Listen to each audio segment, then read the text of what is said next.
അപ്പൊ ആദ്യം തന്നെ നമുക്ക് കുറച്ച് പുതിയ പൂഴി വാങ്ങിയിട്ട് അത് നല്ല പോലെ കഴുകിയെടുക്കാം.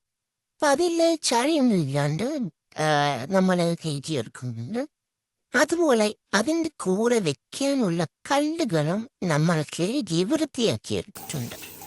ഇതൊക്കെ എനിക്ക് വഴിയിൽ നിന്നും കിട്ടിയതും പിന്നെ 2 കല്ല് ഞാൻ പൈസ കൊടുത്ത് വാങ്ങിയതുമാണ്. അപ്പോൾ ഇതെൻ്റെ ടാങ്കാണ്.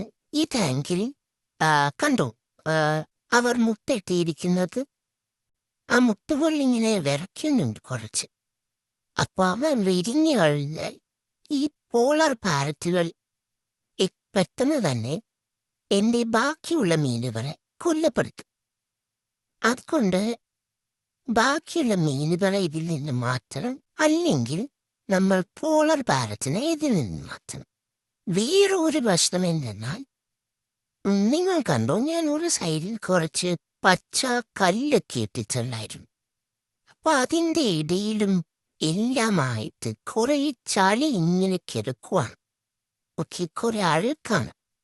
അപ്പോ ഇവരുടെ ഈ മുട്ടയുള്ള ഷെല്ലിനെ ഡിസ്റ്റർബ് ചെയ്യാണ്ടാണ് നമ്മൾ ഈ വെള്ളം ഒക്കെ മാറ്റി ഇവരെയൊക്കെ രണ്ടാക്കാൻ പോകുന്നത്. അപ്പൊ ആദ്യം തന്നെ നമുക്ക് കാണാൻ കുറെ മുട്ടയുണ്ട് കേട്ടോ.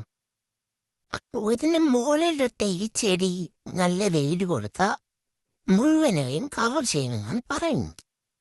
അപ്പൊ നമ്മൾ ചെയ്യാൻ പോകുന്നത്, ഇവർക്ക് മുട്ടയിടാൻ വേണ്ടിയിട്ടാണ് ഞാൻ ഈ ചട്ടിയെല്ലാം വാങ്ങി വെച്ചത്. എന്നിട്ട് അവര് പോയി എൻ്റെ ഷെല്ലിലാണ് മുട്ടയിട്ടത്. എന്തെങ്കിലും ആവട്ടെ. അപ്പൊ നമുക്ക് ഈ വെള്ളം മാറ്റണം. അതിനു വേണ്ടിയിട്ട് ആദ്യം തന്നെ നമ്മൾ ചെയ്യാൻ പോകുന്നത്, ഈ കല്ലുകളെല്ലാം അവരെ അറിയിക്കാതെ മെല്ലെ എടുത്ത് മാറ്റാം.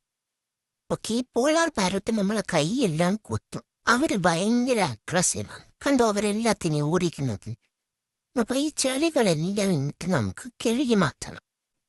അപ്പൊ അതിനായിട്ട് ഞാൻ മെല്ലെ പൂഴിയിലൊന്നും തട്ടാതെ ഈ ചെടികളെല്ലാം തന്നെ പെട്ടെന്ന് മാറ്റാം. നിങ്ങൾ കണ്ടില്ലേ, എല്ലാ മീനുകളും ഈ സൈഡിലാണ് വെക്കുന്നത്. അവരെല്ലാം പേടിച്ചിരിക്കുവാണ് ഈ പോളാർ പാരറ്റുകാർ കൊത്തുവെന്ന് പേടിച്ചിട്ട്. അപ്പൊ നമ്മളെ കയ്യിലുള്ള ഒരു മെറ്റാണ് എടുത്തിരിക്കുന്നത് ഈ കല്ലുകളെല്ലാം വാരി പുറത്തേക്കിടാൻ വേണ്ടിയിട്ട്. അപ്പോ ഞാൻ അതുകൊണ്ട് എടുക്കാൻ നോക്കിയപ്പോ പറ്റുന്നുണ്ടായില്ല. പോളാർ പാരറ്റാണെങ്കിൽ എല്ലാവരെയും ഓടിക്കുന്നുണ്ട്.